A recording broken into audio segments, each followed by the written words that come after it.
When the Emperor of Austria died in 1740, the royal palace fell into chaos. Ministers shouted, generals panicked, and enemies sharpened their knives.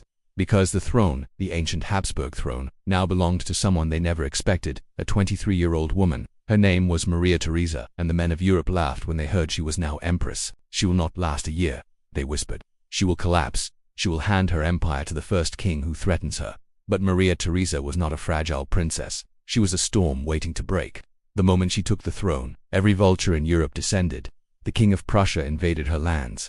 The French mocked her. The Bavarians prepared to steal her crown. Even her own advisors doubted she could rule. She had no military training, no diplomatic experience, no allies strong enough to help her. She had only courage and an unborn child growing inside her. Yes, Maria Theresa became empress while she was pregnant, and when Prussian troops marched into her territory, her generals begged her to negotiate. They expected her to cry, to panic, to surrender. Instead, she rode out in front of her army, wearing white, her belly heavy with her child, and addressed them with fire in her voice. She vowed she would defend her crown with her life. Men who had doubted her fell to their knees. Soldiers who thought her weak lifted their swords and roared her name. In that moment, Maria Theresa became more than a ruler. She became a symbol. But the war that followed nearly destroyed her. Cities burned, nations betrayed her, treasuries emptied, and armies collapsed.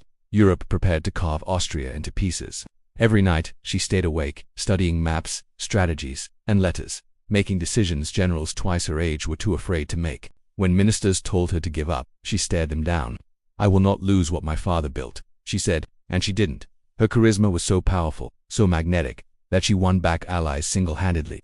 She even won over the Hungarian nobles who were traditionally rebellious.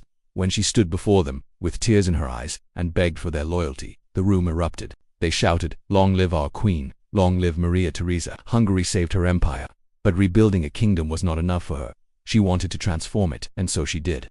Schools for girls and boys, hospitals for mothers, tax reforms, military restructuring, legal modernization, vaccinations, music, culture, science, all pushed forward by her will. She raised 16 children, ruled a superpower, fought multiple wars, and still reshaped her empire from the inside out. Her enemies feared her, her people adored her, her legacy changed Europe forever. But the greatest symbol of her strength came years later, when the same king who invaded her, Frederick the Great of Prussia, admitted something the world already knew. "She is the only man among them," he said. It was meant as an insult. History turned it into a crown.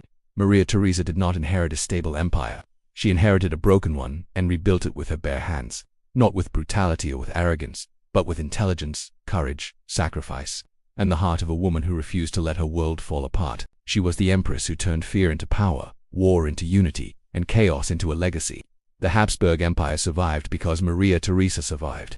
And history never forgot the queen who refused to break. If Maria Theresa's incredible rise inspired you, make sure to like this video, subscribe to the channel, and comment your favorite topic you want me to cover next. Your support helps bring these forgotten queens back into the light.